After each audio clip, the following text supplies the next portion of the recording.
Bonjour Justine. Bonjour Louise. Bienvenue sur InPower. Merci. Je suis ravie, ça fait longtemps qu'on parle de faire ce podcast. C'est vrai. Mais comme tu n'étais pas à Paris, bon de toute façon, ne spoilons rien de ta vie, de tout ça. La première question que je pose à tous mes invités, c'est de se présenter de la façon dont ils le souhaitent. Eh ben bonjour. Moi c'est Justine, j'ai 22 ans. On me connaît aussi sous le nom de Justine Accessible sur TikTok, Instagram et YouTube, où je crée du contenu, comment dirais-je ? C'est très difficile à définir le contenu que je crée parce que sur Instagram, ça va être plus... je vais essayer de décomplexer les personnes qui me suivent, etc. Et sur TikTok, c'est du contenu beaucoup plus fun, beaucoup plus humoristique et tout. Donc j'essaie un peu de tout mélanger, mais en gros, ouais, c'est ça, je crée du contenu fun, décomplexant. Et surtout, on s'en fiche un peu quoi, de tout. Non mais c'est vrai que bon de toute façon les personnes verront très bien par ton contenu ce que tu veux dire. Comment t'en as été amené à partager sur les réseaux, parce que je sais que t'as pas commencé forcément par là, et j'aimerais qu'on revienne, tu sais quoi, on va même commencer par ton enfance, parce que pour connaître un peu ton histoire personnelle, je trouve que c'est hyper intéressant. Donc peux-tu nous raconter qui était la petite Justine à 8 ans? La petite Justine à 8 ans, elle est en CE2, elle voyage beaucoup avec ses parents dans la France, dans le monde. Je sais, à 8 ans, par exemple, j'ai fait un grand voyage au Brésil avec ma famille, où on a fait toute la côte du nord-est du Brésil. Donc, à l'école, j'étais pas forcément la plus appréciée, j'étais pas tout le temps là. Quand je revenais de mes voyages, des fois, j'ai une anecdote où je rentrais du Brésil et j'avais voulu partager à ma classe mon voyage. Je leur avais fait goûter du jus de noix de cajou. Donc au Brésil, ça se consomme.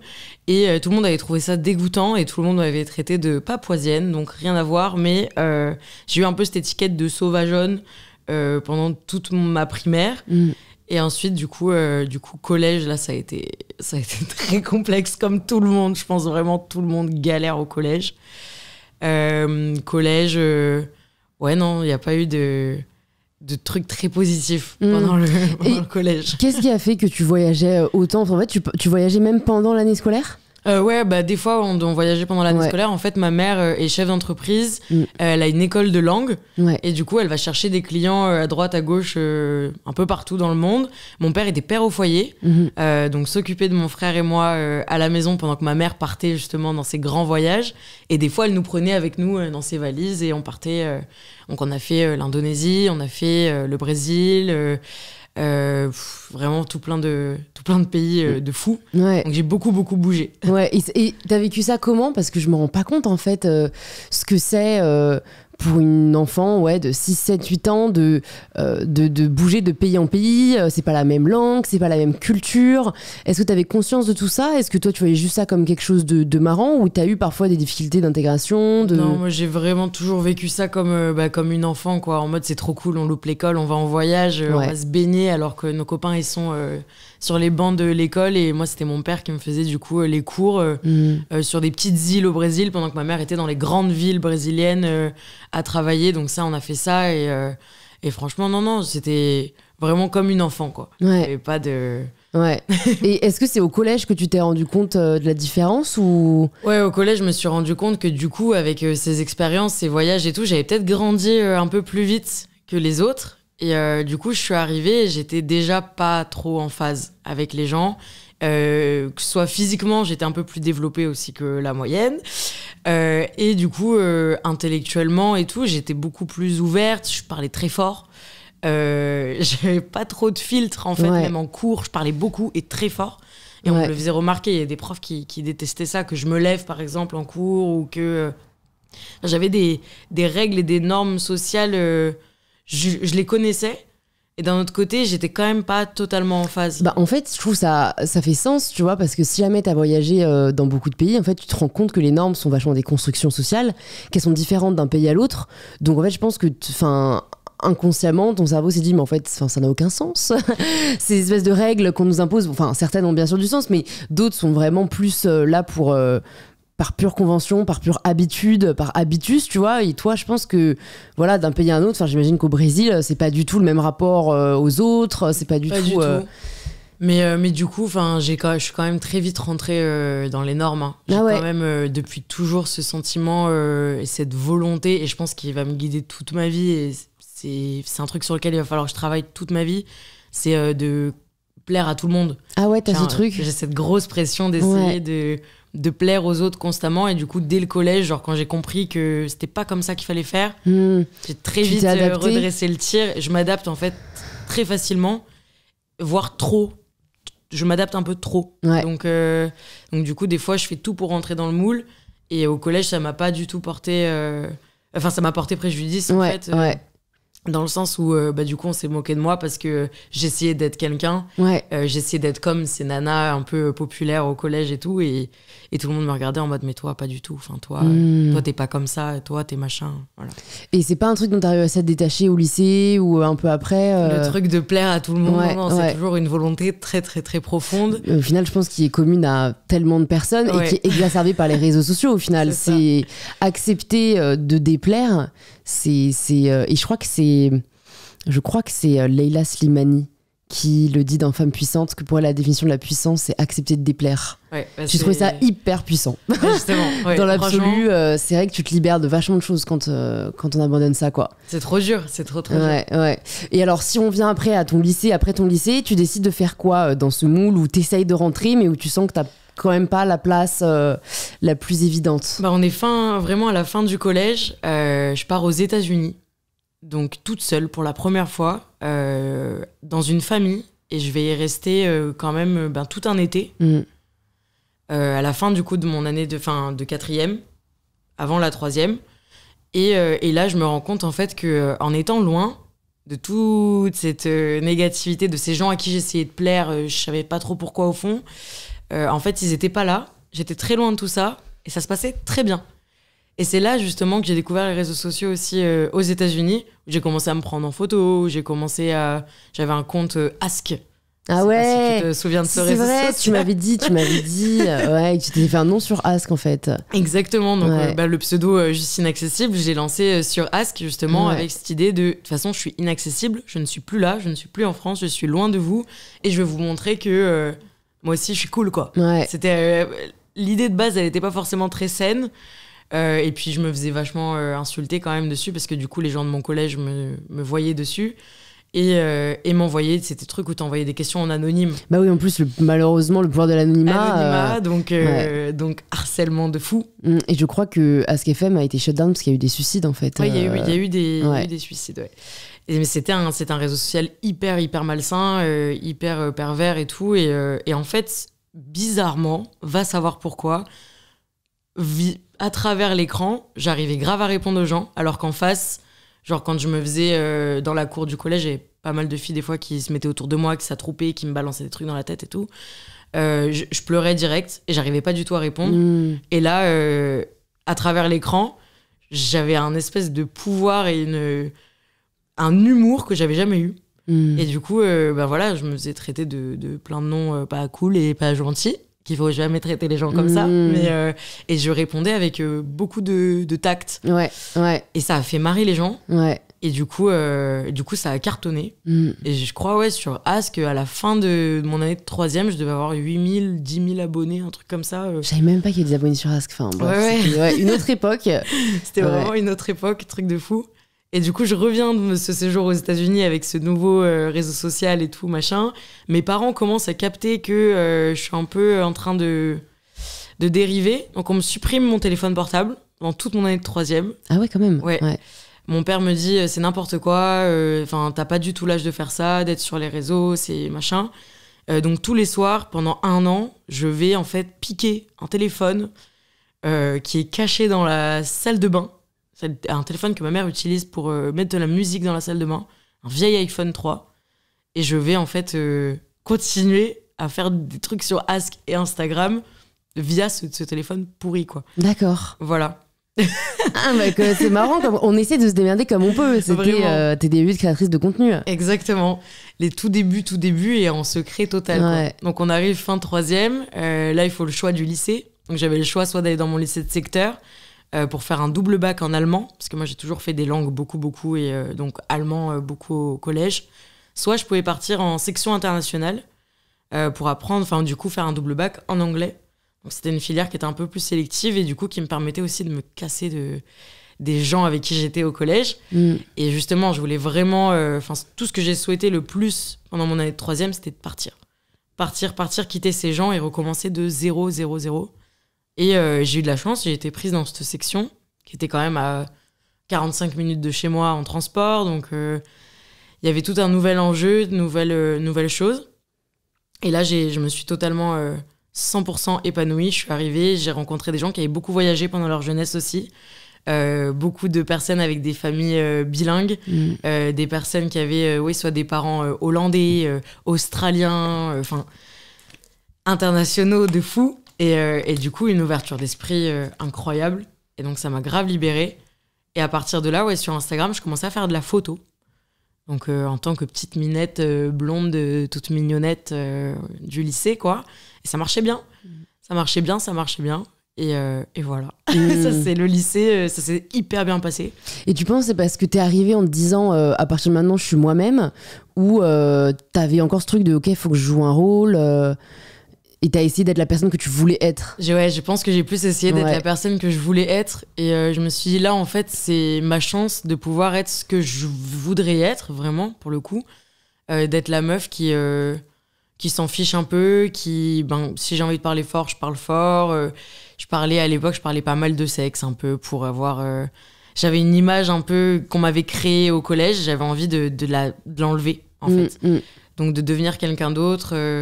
Et j'ai rencontré en fait des nanas, donc un groupe de copines que j'ai toujours aujourd'hui, qui m'ont vachement aidée justement à prendre confiance dans la personne que je voulais être. Elles avaient eu la chance au collège d'avoir une classe déjà internationale, bien mixée et tout, avec des gens de partout. Et elles m'ont un peu inculqué le truc de... en fait, on s'en fout. C'est pas ça qui te rend intéressante.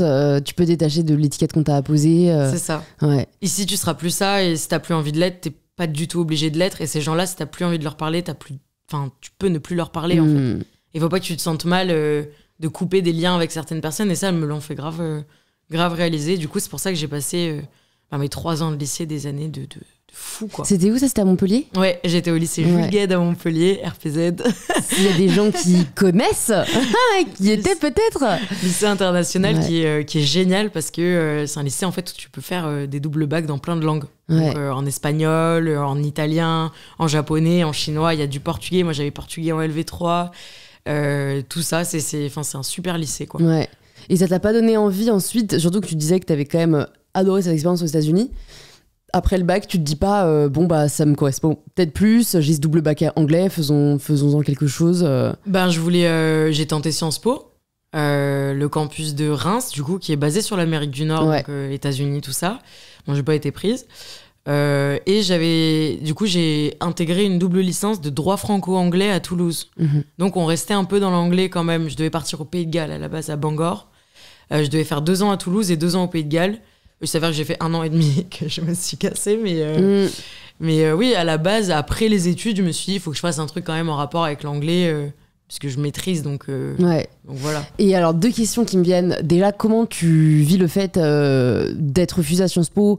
Je sais pas si c'était un truc que tu voulais absolument ou pas, mais je trouve ça important parfois, et j'en avais parlé, je crois, dans l'épisode avec Laetitia, si jamais vous l'avez pas écouté, et j'avais trouvé ça super, l'enseignement qu'elle partageait. En fait, c'était un peu que je crois qu'elle galérait vraiment énormément à trouver un stage, où elle avait pas eu le master qu'elle voulait, et qu'en fait, on lui a proposé une super opportunité derrière, et qu'elle s'est dit, ok, tout arrive vraiment pour une raison. Et comme peut-être des personnes passent par là, surtout en cette période de Covid, tu vois, où moi je reçois pas mal de mails de personnes qui trouvent pas d'alternance, de stage, enfin tu vois, leur dire ok, là t'as peut-être l'impression que c'est la merde, que les planètes s'alignent pas du tout, mais en fait tu verras que c'est une expérience qui t'enrichira ou qui te renforcera pour la suite. Donc comment toi déjà tu vis ça Ouais, sur le coup, tu te dis pas du tout ça, quoi. Ouais. Moi, j'avais travaillé pour Sciences Po plus que je n'ai travaillé pour le bac. J'étais dans un lycée, du coup, mon lycée était en convention d'éducation prioritaire, donc on pouvait zapper les écrits de Sciences Po. Donc, truc de fou. Opportunité de dingue. Dans la section dans laquelle j'étais, il y avait 5 ou 6 meufs qui avaient été prises l'année d'avant pour intégrer Sciences Po, donc qui avaient réussi toutes les étapes et tout le concours et tout. Donc, c'était vraiment la suite logique. Moi, j'avais aucune autre option que Sciences Po. J'ai tout misé là-dessus. Et donc, je passe toutes les étapes préliminaires et tout. J'arrive à l'oral à Paris. Et là, je me chie, mais monumentalement, quoi. On est sur un... J'avais jamais été aussi peu à l'aise à l'oral, alors que d'habitude... Ouais, on l'entend, là, tu l'es plutôt, quoi. Ouais. Je suis plutôt à l'aise et tout. J'avais fait peut-être... En fait, je crois que je m'étais surentraînée, trop entraînée. Ouais. Et du coup, le moindre truc qui venait changer la préparation que j'avais dans ma tête m'a déstabilisée. Et du coup, la première question que j'avais pas préparée, je suis tombée comme ça. Et ils l'ont captée en face. Et aujourd'hui, avec du recul, je me dis, oui, c'est justifié. Mais quand tu sors du truc, tu sais que t'as foiré. Là, t'as envie de...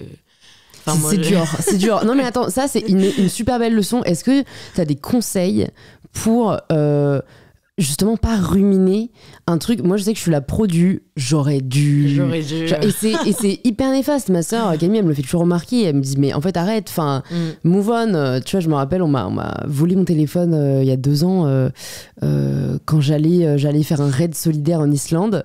Et on n'avait pas voulu prendre le taxi pour aller à l'aéroport. Enfin, je n'avais pas voulu. J'ai dit à Camille, non, c'est bon, on y va en RER. RERB, on m'arrache mon téléphone, tu vois. Et genre, j'ai chialé, j'ai ruminé, j'en ai parlé pendant 3 jours, tu vois. Et Camille, elle était là, mais je comprends pas, en fait. Enfin, c'est bon, remets-toi. Mais moi, j'ai un truc de... Vraiment, tu vois, je vais me dire, si jamais on avait eu celui d'avant, parce qu'en plus, celui d'avant, on aurait pu l'avoir, mais on était dit, non, vas-y, c'est bon, on en avance, on court pas. Enfin, bref. Là, je m'étale, on s'en fout, mais juste, toi, t'as dû avoir un énorme truc comme ça qui est quand même vachement plus important dans le sens où c'était un peu... t'as une chance, t'en as pas 3000. Voilà, comment tu te remets de ça après et tu te morfonds pas, en fait, tu te remets pas en question, tu dis pas que t'es une merde, enfin, tu vois, parce qu'il y a... Quand c'est un truc qui est aussi important pour toi, c'est facile de se censurer, alors clair. Que c'est pas parce qu'on a eu une difficulté, un obstacle, un échec, entre gros guillemets, que ça fait de nous un échec. Il y a une énorme différence. Non, mais je crois qu'au fond, non, mais moi, je suis un peu comme toi. Enfin, je suis pas vraiment dans le truc en mode j'aurais pu faire ça, machin, mais j'ai toujours cette espèce d'espoir limite, enfin, stupide, tu vois, de me dire, oh, on sait jamais, sur un malentendu, peut-être que. Et du coup, je pense que même en sortant du truc, j'étais très vénère, je savais que j'avais raté, je me disais, on sait jamais. Franchement, on sait jamais. Et je me suis pas inscrit dans les trucs APB, là, machin, avant d'avoir les résultats de Sciences Po, parce que toujours... mais ça, c'est toute ma vie. C'était pas fermé APB à ce moment-là Non. En gros, c'était bien avant les oraux de Sciences Po. D'accord. Avant les trucs mais les résultats, c'est en juillet mais j'avais... en gros, j'avais pas validé mes ah oui, vœux. D'accord, ok. Avant, je les avais mis, mais pas validés, enfin, un truc comme ça. Et j'étais toujours... Enfin, je nourris toujours des espoirs en moi très, très forts pour jamais être déçue. En fait, au final, je suis jamais vraiment déçue parce que... Je sais pas comment expliquer. C'est marrant, parce que moi, j'ai le truc inverse. C'est-à-dire qu'en sortant de l'oral, je savais pas du tout me prononcer si j'avais été entre guillemets bonne ou pas. Il y avait une question hyper dure qu'on m'avait posée auquel j'avais du mal à répondre et du coup, je m'étais dit, ok, c'est fin. Je me disais un peu, c'est mort. Et en fait, j'ai préféré me dire que je l'avais pas. Parce que comme ça, je me disais, au pire, tu peux être que contente. Quand tu l'auras pas, tu seras forcément déçue, mais tu t'y étais préparée. Alors que si tu l'as, c'est genre... tu vois, moi, je me dis pas que je l'ai, mais je me dis on sait jamais. Et j'aime bien le on sait jamais, en plus, c'est vrai, quoi. Je le pratique, tu vois, je le pratique au quotidien. Vraiment, on sait jamais, en fait. On sait jamais ce qui peut se passer, on sait jamais ce qui peut arriver. Bon, voilà, le fait est que ça n'est pas arrivé. S'il y avait pas mon nom sur cette liste dans le lycée, tant pis, c'est pas grave. J'étais quand même... Enfin, je pense que j'ai pleuré. De mon souvenir, j'ai dû pleurer. J'étais un peu deg. Et en fait, direct après, du coup, j'ai validé mes vœux là, sur l'autre truc. Et j'ai eu direct après, peut-être 2 jours après, la confirmation du double diplôme de droit à Bangor, enfin à Toulouse / Pays de Galles. Et ça a été quand même une petite revanche en me disant, bon, j'ai pas été prise à Sciences Po, mais j'avais quand même ce truc un peu sélectif, un peu... parce que nous, on nous a beaucoup mis dans la tête, dans la section où j'étais au lycée, qu'il fallait aller dans les trucs sélectifs. C'est fou, hein. Ça, c'est dingue. Ouais, l'élitisme à la française. Enfin, en fait, je trouve ça hyper dommage parce que c'est une hiérarchie qui n'a pas forcément de sens, qui est arbitraire. C'est ça. Tu vois, c'est à quel moment le fait d'avoir un truc académique un peu plus prestigieux fait que tu vaux plus que quelqu'un, encore une fois, qui est hyper manuel, qui est un artisan de malade. Et je trouve ça cool qu'aujourd'hui, mine de rien, on s'en rend quand même de plus en plus compte qu'il y a des gens qui ont des parcours incroyables sans forcément avoir fait d'études. Et j'espère que ça rebat un peu les cartes. Je me rends pas compte, tu vois, ce serait intéressant peut-être d'interroger des jeunes là, qui passent le bac pour savoir, à mon avis, c'est quand même pas parti cet élitisme. Vers où ils sont orientés le plus. Mais est-ce qu'ils ont encore la pression que nous on avait ? Parce que nous, on avait vraiment pas d'autres vraiment d'exemples. Je sais que j'avais par exemple le père d'une amie qui avait un très haut poste dans une boîte, qui avait pas le bac ou qui avait genre le bac, mais c'est tout. Ouais. Et mes parents rabâchaient, oui, mais c'était une autre époque. Ouais, c'est Donc ça. tu vois, nous, les années 90, enfin toi t'es 2000 plutôt 99. 99, donc non, on Entre appartient les aux deux. années 90. Aux années 90, il y avait un peu ce truc de non, en fait, vous c'est les études ou rien, tu vois. C'est ça. Et j'ai l'impression que ça commence à changer. Ben, j'espère. En fait, il faudrait aussi des études qui allient beaucoup plus le professionnalisme à l'intérieur, quoi. C'est vrai. Parce Ouais. soit tu pars à la fac et alors là, tu bouffes du livre pendant 7 ans, soit tu pars en école et là, tu vas faire des stages pendant 4 ans. Mm. Et en fait, l'entre-deux, il y en a pas trop. J'en parlais hier avec une amie qui est en master de droit. Et je lui dis, du coup, t'as un stage cette année et tout. Elle me dit non. Et les facs, elles sont limite réticentes à nous donner des conventions. Enfin, c'est pas du tout encouragé dans le système universitaire de faire des stages. Ah ouais, Ben ouais, c'est tellement dommage parce qu'en fait, tu peux pas te rendre compte si ça te plaît ou pas, quoi. c'est ça. Et à l'inverse, quand je suis arrivée, du coup, parce que moi, j'ai fait un peu des deux. Du coup, après, je suis partie en école de communication, donc à Lyon. Ouais, alors juste comment tu décides d'arrêter parce que ça va pas être une décision facile aussi. C'était pas du tout facile. Et encore une fois, on est sur un craquage, un petit pétage de plomb. Je suis à la BU en train de réviser pour mon dernier partiel de l'année. Et je me rends compte en fait que je kiffe. J'adore la matière que je suis en train d'étudier. J'aime beaucoup ce qui se passe dans ma vie. Je suis à Toulouse. Je kiffe Toulouse. Je m'éclate, c'est trop bien. Il y a un truc qui me manque de fou, mais vraiment de fou. Et je crois que c'est les relations humaines. Mhm. Et je me rends compte en me réalisant que je fais du 8h-18h à la BU, que j'ai un copain qui vient avec moi à la BU tous les jours, qu'on se boit peut-être 7 cafés dans la journée, c'est tout. On sort, on se bourre la gueule, on rentre chez nous et on réétudie. Et c'est un cercle. Il me manquait vraiment un but, quoi. Qu'est-ce que j'allais faire au Pays de Galles, à Bangor, sous la pluie Enfin, je me voyais pas du tout. Et les gens avec qui j'étais aussi dans ma classe, du coup, c'était des gens qui étaient persuadés aussi d'être une certaine élite, comme ils avaient été sélectionnés. Donc, il y en a certains avec qui j'avais pas du tout réussi à créer du lien, voire je me sentais un peu rabaissée des fois dans les propos que je pouvais tenir, très brut de décoffrage et tout. Eux, ils étaient un petit peu plus propres, un petit peu plus élite. Mm. Et je trouvais pas ma place. Ouais. Et du coup, on est là, à la BU. Je scrolle sur Facebook, je tombe sur une pub pour une école de communication et de publicité. Je clique, je regarde le truc, je me dis, mais c'est super, c'est génial, c'est à Lyon. Lyon, c'est une grande ville, ça peut être très cool. J'appelle ma mère, je lui dis, écoute, je pense que j'ai envie d'arrêter le droit. Je finis l'année. J'ai très bien fini mon année. Elle me dit, ok, finis ton année, machin. Nous, on a mis de l'argent de côté de toute façon pour vos études. Là, pour le moment, toi, La fac, tu c'était. ne coûtes Ouais. rien, quoi. Donc, si tu veux, oui, on peut prendre l'école et tout. Donc, je passe les concours pour cette école dans le but de rentrer en première année, de recommencer à zéro, etc. Et à l'oral de cette école, j'explique un peu aux examinateurs que j'ai un petit compte Instagram, que je sais un petit peu, j'ai déjà été contactée par des marques, je sais ce que c'est les partenariats, les collaborations, je connais l'algorithme d'Insta et des réseaux sociaux. Et ils me disent, en fait, nous, avec ce que tu nous dis là, on pense que tu as des bases solides en com, donc tu peux rentrer directement en deuxième année. Et là, c'est une petite victoire, un petit succès, tu dis, trop cool. Je loupe pas d'année, je retape pas une première année et je re-rentre dans le jus tout de suite, quoi. Et je suis rentrée en septembre 2018 Ouais. à Sub de Pub à Lyon. Ok. Voilà. Et là, ça t'a beaucoup plus plu. Tu t'es plus sentie à ta place. Je me suis beaucoup plus sentie à ma place, ça c'est sûr et certain. Ouais. Avec du coup que des grandes gueules, que des gens justement qui avaient des choses à dire, beaucoup de choses à dire, des choses à montrer, des gens très créatifs, énormément de créativité. En gros, il y avait deux filières. Tu avais une filière de stratégie et une filière de créatif. Et donc, sur certaines semaines en cours, les strates et les créas travaillaient ensemble comme dans une agence de pub, en fait. Ouais, c'est vrai. Et là, c'était incroyable. Moi, Ouais. j'étais en stratégie publicitaire Ouais. et je pouvais, en fait, mettre mes idées sur le papier, dire à une nana, tiens, regarde, j'aimerais trop qu'on fasse ça. Et elle te fait un truc de fou, avec du InDesign, du Photoshop, des trucs magnifiques. On a fait des super belles campagnes fictives. Moi, la pub, ça me faisait trop kiffer, quoi. La conception, la rédaction Et ouais, j'ai vraiment pris mon pied, j'ai vraiment kiffé. Et du coup, à côté, je développais de plus en plus aussi Insta. Et ouais, non, j'ai adoré. C'était ouais, top. non, mais comme quoi, tu vois, parfois, on trouve pas sa place dès le début. C'est ça. Et il faut pas se battre pour ça, quoi. Alors que je pense qu'on le vit vraiment comme un échec, mais en fait, il faut juste se dire, bon, bah ok, j'ai testé ça.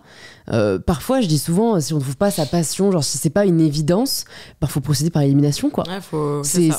T'essayes, tu arrêtes. Bon, alors parfois c'est plus facile à dire qu'à faire, mais en tout cas, je pense que bah, les stages le permettent, c'est sûr. Mais même que dans une filière et que vous savez qu'il y a un autre domaine qui vous intéresse plus, essayez. Enfin, à un moment, Ça coûte rien. c'est ça. On a le temps, tu vois. Parfois, on a un peu l'impression qu'il y a une compétition Il faut finir les études à 25 ans. Ouais, c'est ça. Alors, bon, l'idéal, c'est si jamais forcément vous avez besoin de faire un peu d'argent, de pouvoir travailler à côté. Mais de mémoire, toi, tu travaillais à côté aussi, non? Ouais, moi j'ai toujours travaillé à côté depuis mes 15-16 ans. Ouais. J'ai le BAFA, donc j'ai beaucoup travaillé en village vacances, colonie de vacances, club vacances, camping, tous ces trucs-là. Beaucoup. Et donc ça, c'était l'été surtout, mais ça me permettait de mettre de côté pour la suite de l'année. Après, j'ai fait les colos aussi, les vacances scolaires. Ouais, non, j'ai toujours un petit peu bossé quand même. Et t'en retires quoi de ces expériences, surtout que ça devait être quand même assez détonnant par rapport au milieu universitaire, académique où t'étais. Est-ce que vu que t'avais beaucoup voyagé, pour toi au final c'était un peu la continuité de ça ou... Ouais, moi j'ai toujours été habituée petite à être baladée aussi en camping, en club et tout, donc c'était, ça a toujours été, même aujourd'hui, tu me dis tu veux partir travailler 6 mois au Club Med, je te dis oui. Ok. C'est des rythmes hyper intenses, ouais. Mais... Enfin, moi je trouve ça fou. Moi j'aime trop être dans le truc de la saison, être avec tout plein de gens de ton âge, un peu plus vieux, un peu plus jeune, d'avoir de la relation client, de la communication.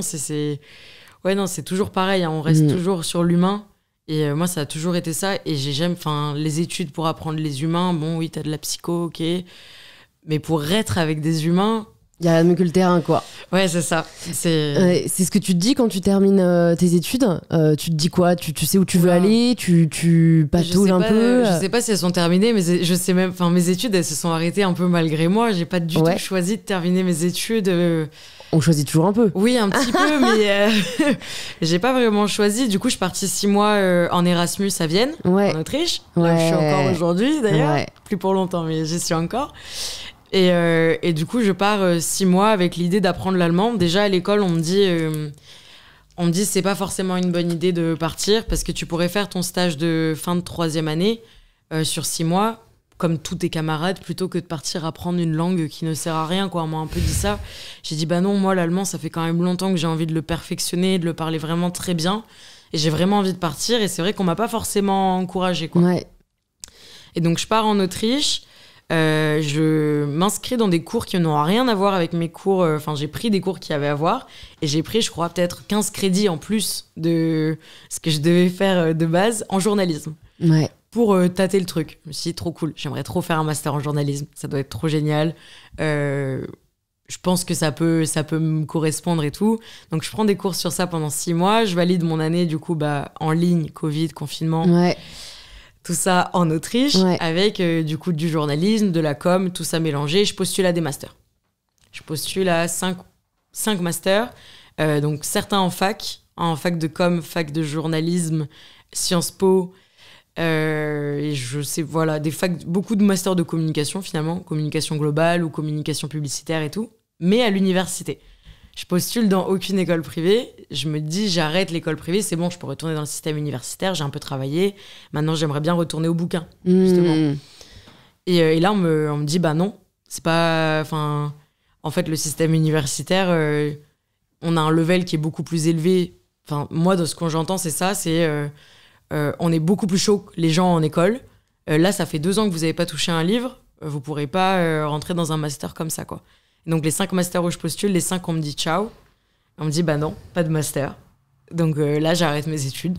Ah ouais, c'est vrai, je me souviens maintenant que tu m'as dit ça. C'est ça. Un peu comme Laetitia qui est venue sur le podcast aussi, et tu le revis aussi comme un coup dur, ou là t'as plus de... Tu te dis pas, bon ça m'est arrivé une fois, Nick, non, je vais faire le truc de mon côté, surtout que t'avais déjà commencé les réseaux à cette époque-là, ouais. vu que t'avais commencé pendant le confinement. C'est ça, confinement j'ai commencé TikTok, et Instagram c'est vraiment, j'ai plusieurs vies sur Instagram. Il y avait la vie au lycée, il y a eu la vie à l'école, il y a eu la vie après TikTok, mais... la vie là maintenant quoi, mais ouais, du coup j'avais déjà un peu commencé ça, mais pas du tout, enfin je me suis jamais vue, j'ai commencé à travailler en tant que créatrice de contenu que depuis août, donc j'étais pas du tout quoi. Moi je voulais faire des études, hein. J'adore l'école, j'ai toujours kiffé ça, et là je me reprends dans la tronche que non, là tu vas arrêter maintenant. C'est dur, et puis en plus ce que je trouve dur en fait parfois c'est qu'il y a pas d'explication. Zéro explication. Tu vois, c'est que toi tu te dis ça.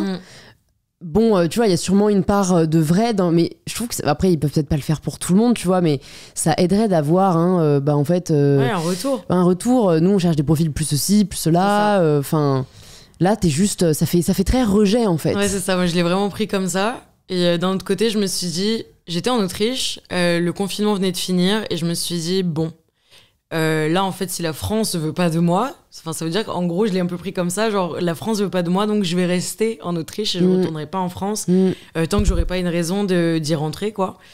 Et du coup j'ai trouvé un petit job en serveuse dans un hôtel, bar, restaurant, chicha, relais colis, enfin un bordel, vraiment un truc un truc assez fou, avec du coup tenu par des Libanais, donc 4 mecs libanais qui me faisaient travailler en allemand, en arabe, en français, en anglais, dans toutes les langues. Enfin, au moins, tu vois, t'as perfectionné tes langues. La grosse expérience bien concrète, bien dure, parce que la restauration, c'est vraiment pas facile. J'en avais jamais fait.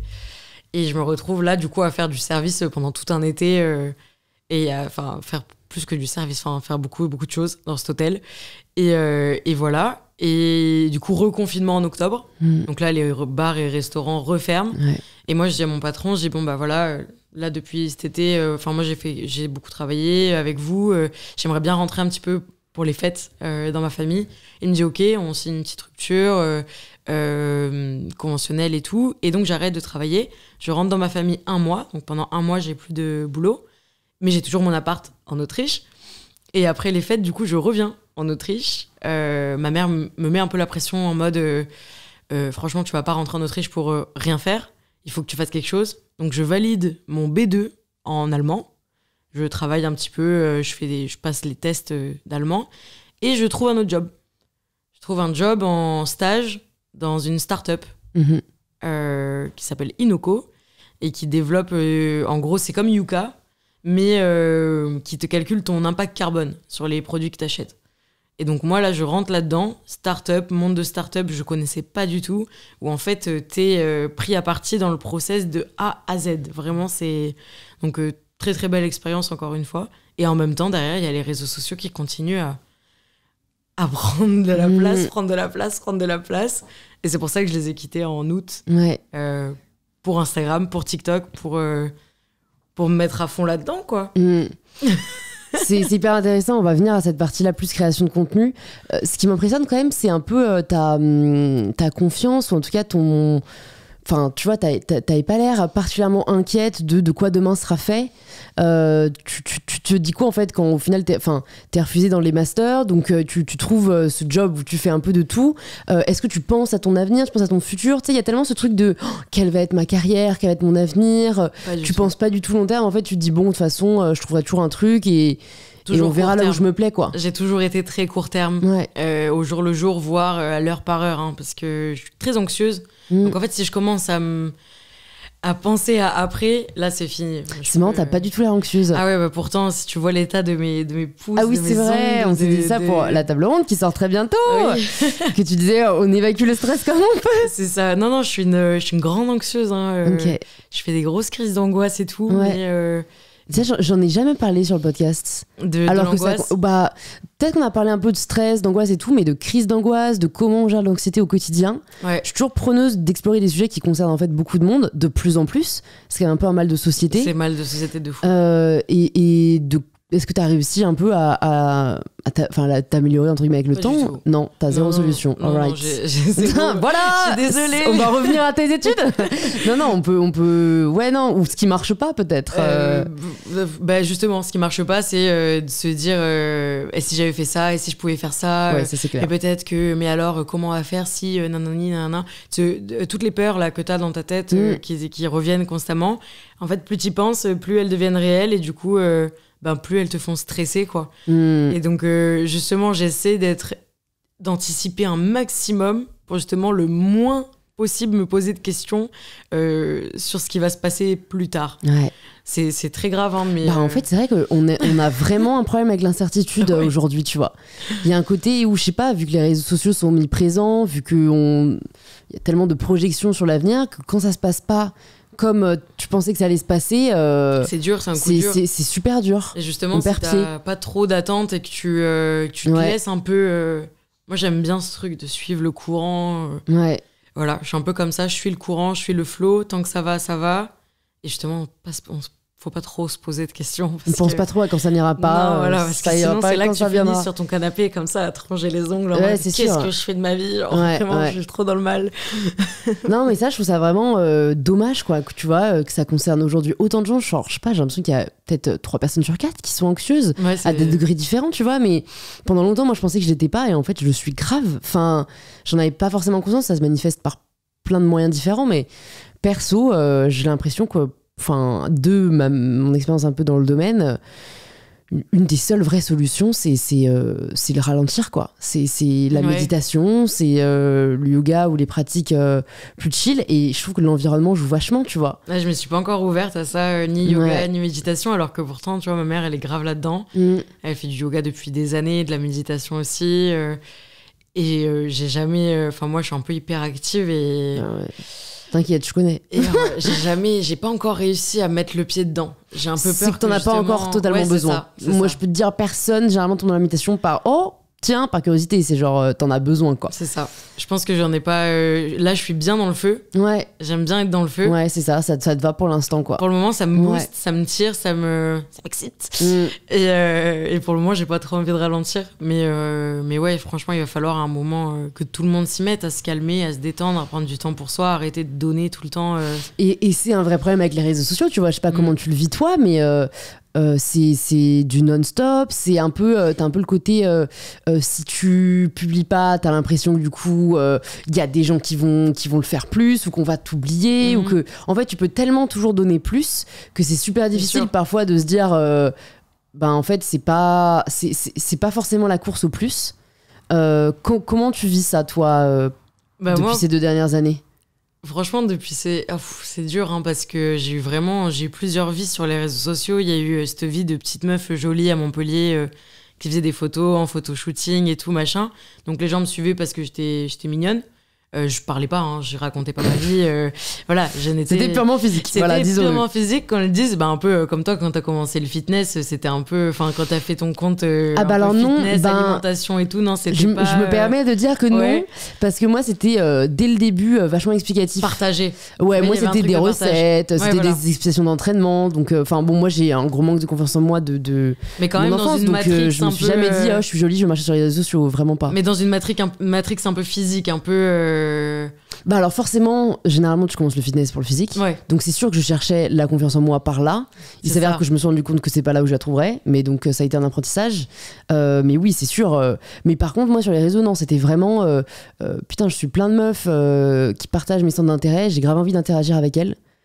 Voilà, ma réflexion c'était ça quoi. Mais tu vois, c'est intéressant, on arrive tous par différents moyens sur les réseaux. C'est fou. Moi, il y avait vraiment ce truc de Ask où je faisais marrer et tout, mais je mettais aussi des photos de moi déjà sur Ask.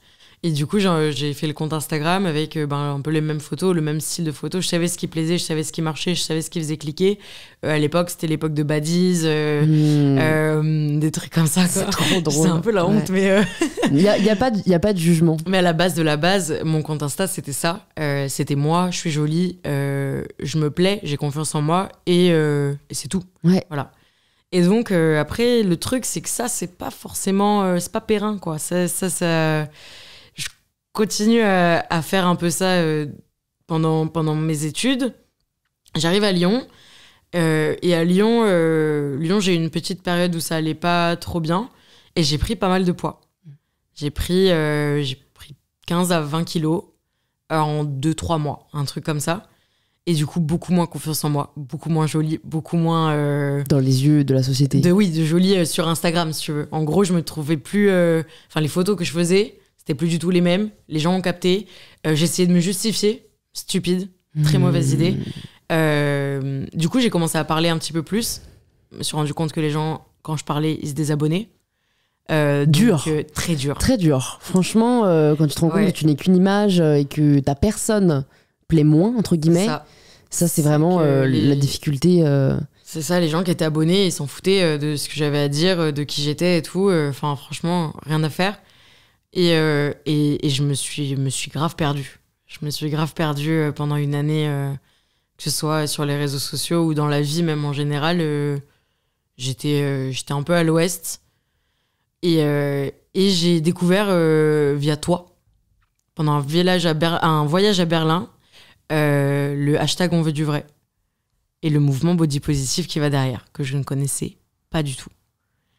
Et là, je suis à Berlin, je vois ça, je me dis waouh, truc de fou, truc de malade. C'est ça, c'est vrai, c'est ça en fait, on veut du vrai. C'est que moi en fait, j'avais été fausse pendant très très très longtemps. Quand j'ai essayé d'être vraie, je me suis rendu compte que ça marchait pas et je comprenais pas pourquoi. Mais c'est parce que sur Instagram, il y avait pas trop de ça. Il y avait pas de vrai, il y avait pas de meufs qui racontent vraiment ce qu'elles vivent, qui se lèvent la tête dans le cul, qui montent leur corps au réveil, qui montent leur corps fatigué, qui montent leur tête. Enfin, toutes ces choses-là, ça n'existait pas. Et j'ai vu ce hashtag, je me suis dit, mais oui, exactement, je veux, c'est ça, c'est moi, c'est exactement ce qui me parle. Et du coup, sur Instagram, je me suis lancée avec ce nouveau corps. Et je me suis dit, vas-y, j'y vais, j'envoie la sauce. Et je vais complètement changer le truc. Donc, il y a plein de gens qui sont partis. Je suis passée, je pense, de 20 000 personnes à peut-être 13 000, un truc comme ça. Donc, on redescendait quand même pas mal. Et après, du coup, j'ai changé, quoi. J'ai parlé à d'autres gens. J'ai parlé différemment et j'ai parlé avec ma voix et pas la voix... de la meuf qui est pas bien dans sa peau et qui va pas bien et qui essaye de faire semblant et qui fait semblant. Vas-y, on va être un peu vrai. Donc ça a pas forcément pris autant qu'avant et je me suis dit c'est pas grave, c'est que c'est pas fait pour moi et que c'est pas moi et j'avais mes études à côté, il y a pas de souci, on va pas voilà. Non mais c'est une super belle leçon. C'est pas du tout un problème quoi. Ouais, et c'est je pense le problème aujourd'hui, de plus en plus de personnes veulent se lancer sur les réseaux sociaux et pour moi, le problème, c'est si on se lance et qu'on essaie de s'adapter uniquement à ce qui marche, au détriment de ce dont on a vraiment envie. Et c'est marrant, moi j'en parlais avec une fille que je connais il y a quelques jours. Et même si moi je prêche ça, en fait, même moi, je me dis souvent... Tu t'es lancé quand même en fait, j'ai tellement changé de sujet, moi. Ouais. Alors, je suis ravie, hein, les personnes qui m'écoutent, si vous êtes encore là, vous êtes des vrais, pour le coup. Mais tu vois, même là, je commence à parler un peu plus de développement personnel, voire même de, tu vois, tout ce qui est spiritualité, méditation, yoga, parce que croyances, neurosciences, ça m'intéresse de plus en plus. Et c'est vrai que même moi, parfois, je m'auto-censure en mode non, mais en fait, les gens me suivent pas pour ça.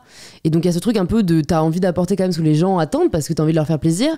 Et d'un autre côté, en fait, je me dis non, mais Louise, en fait, je fais ça pour toi aussi avant tout. Ouais. Et surtout que, moi, mon mantra, c'est d'aider les gens à prendre le pouvoir de leur vie. Donc, dans l'absolu, il y a plein de façons de le faire. C'est donc, pendant longtemps, ça a été par le corps. Après, ça a été plus par la réflexion, la déconstruction, le féminisme. Et c'est toujours un sujet qui m'intéresse énormément.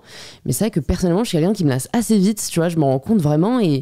Et donc, quand des sujets m'intéressent, j'ai besoin d'en parler, même si c'est pas mais c'est normal. L'étiquette, entre guillemets, qu'on nous a mise, quoi. Moi, pour moi, c'est humain. On a plusieurs facettes de nos personnalités et on n'est pas juste le porte-parole de ça ou la meuf qui parle de ça. Enfin, c'est normal d'avoir plusieurs facettes et on est des êtres complexes. Ouais.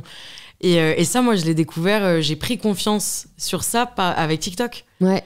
Parce que du coup, sur Instagram, je me dis, bon d'accord, du coup, si je peux pas être la meuf jolie, je vais être la meuf qui parle un peu de comment elle va mieux et comment elle essaie d'accepter son corps, tu vois. Et on va s'arrêter là. Sauf que en fait, moi j'ai toujours aimé faire le clown, tu vois, des bêtises, des blagues, faire rire et tout. Et j'avais essayé de faire quelques vidéos sur Instagram.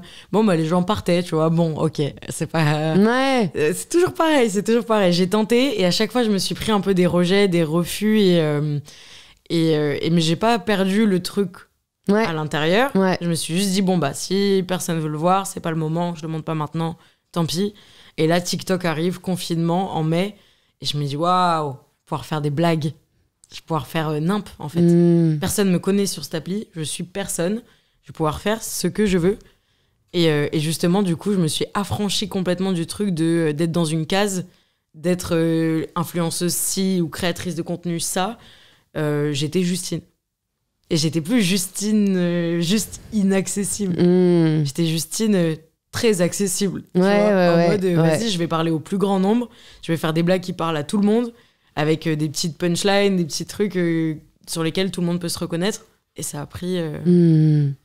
Tout en gardant ce côté, ce truc de je m'assume, je suis une femme, je suis forte, je prends la parole, et j'en ai rien à faire, quoi. Et tu dirais que c'est ça, si tu vois, il y a des personnes qui aussi peut-être veulent tenter les réseaux sociaux, où on sent qu'ils ont des choses à dire, que c'est ça qui t'as le plus aidé, entre guillemets, à te faire une place et de parler de sujets auxquels les gens s'identifient, d'être toi-même.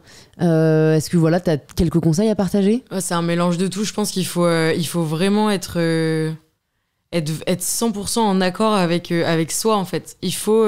moi, ce que je suis dans la vie de tous les jours, le clown que je suis en groupe avec mes potes, c'est le même qu'il y a sur TikTok. Je fais les mêmes blagues de beauf pourris. C'est la même chose. Donc je pense que c'est ça, il faut réussir à... Et c'est très très dur. C'est très très dur de montrer le vrai soi à travers un truc qui est super pas vrai, en fait. Parce que c'est des réseaux sociaux, donc c'est une image, c'est un post qui est éphémère, qui dure pas, qui doit aller vite, qui doit parler fort. Et c'est ça le plus dur, c'est de montrer qui on est vraiment à travers un truc qui est pas très vrai. Tu y arrives déjà merveilleusement bien. Je le souligne. Merci. J'essaye, franchement, j'essaye de plus en plus de montrer qui je suis. C'est compliqué. Mais ça va apprendre à être vulnérable, en fait. Hein. C'est ça. C'est ça. J'ai quelques petites dernières questions pour toi. J'ai envie de te demander déjà, quel est le pire conseil que l'on t'ait donné ? Quel est le pire conseil qu'on m'ait donné ? Je sais pas. De parler moins fort. Ouais. Je crois. Non, mais c'est sûr, en fait. C'est du coup de te renier, en fait. Mais justement, c'est à l'oral de Sciences Po. À la fin de l'oral, on avait eu après l'oral, on avait eu un petit papier avec les commentaires du jury. Et le premier commentaire, c'était voix tonitruante. Donc qui équivaut au bruit du tonnerre. J'ai jamais eu ça, moi. Ouais. Et on me l'a répété plusieurs fois, tu vois, pendant mes études et tout, quand je prenais la parole pendant les oraux. J'avais des micros, je disais mais je veux pas de micro parce que je vais vous casser les oreilles, en fait.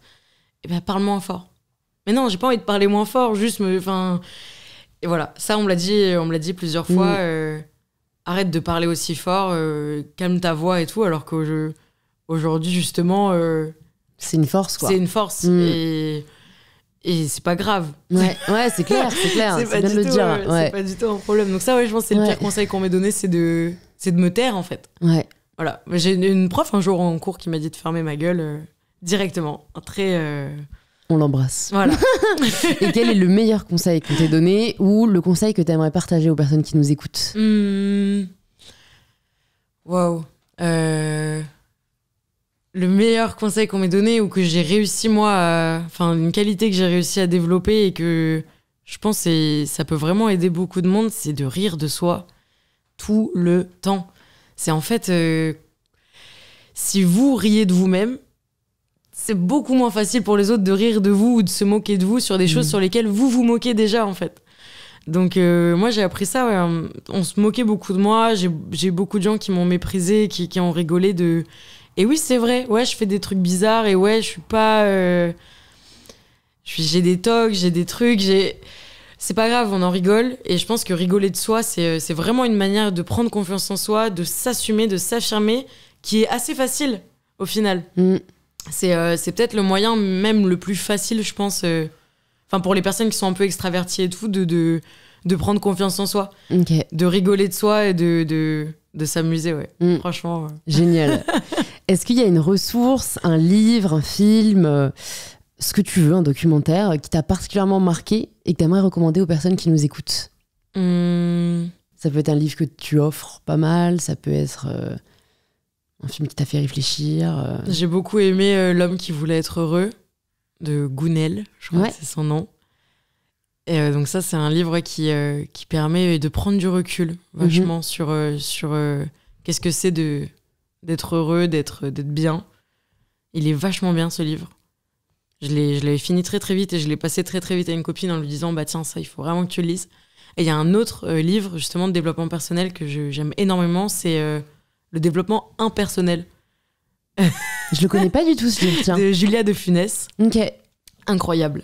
Justement, c'est un peu controversé parce que ça démonte toutes les théories du développement personnel qui au final, d'après elle, est assez impersonnel puisque c'est les mêmes conseils pour tous. Ouais.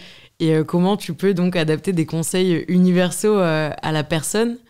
Et voilà. Et ça, ce livre, il est incroyable. Ok, je le mettrai avec l'autre dans les notes du podcast. Ouais, franchement, Julia de Funès, incroyable. Et mes 2 dernières questions. Si tu pouvais entendre quelqu'un au micro d'InPower, ce serait qui? Franchement, ce serait trop cool que t'aies Tania. Ah ouais, ok, Tania carrément. Ouais. Elle a un super parcours aussi. Pareil, elle a fait pas mal de voyages, elle a beaucoup bougé, elle connaît beaucoup de monde. Et c'est une grande gueule. Ouais, donc, elle est super sympa. Ouais. Super, je garde en tête. Et puis la question signature du podcast que tu connais peut-être, ça signifie quoi pour toi, prendre le pouvoir de sa vie? Prendre le pouvoir de sa vie, c'est prendre le pouvoir de soi. Et savoir, en fait, savoir. C'est essayer de trouver un chemin qui nous correspond, quel qu'il soit, et c'est pas grave de se tromper de chemin. Prendre le pouvoir de sa vie, ouais, c'est ça, c'est essayer, encore essayer, quitte à se casser la gueule. Mais écoutez, voilà, un mur, quand tu prends un mur, bon, t'as un bleu pendant 2-3 semaines, et après il s'en va. C'est comme neuf. Voilà. Génial. Super message de la fin, Justine. Pour toutes les personnes qui veulent en savoir plus sur toi, sur ce que tu fais, tu veux qu'on les redirige où? On pouvait venir sur Instagram, donc sous le nom de Justine Accessible avec un seul C parce qu'il y a une faute d'orthographe parce que je suis un clown de A à Z. Et sur TikTok, Justine Accessible avec 2 C. Et j'ai une mini chaîne YouTube qui vient de voir le jour. Vous n'êtes pas obligé de venir la voir, mais... mais si vous voulez, tout ça sera dans les notes du podcast. Exactement. Merci Justine, Merci à très toi. vite. Ciao.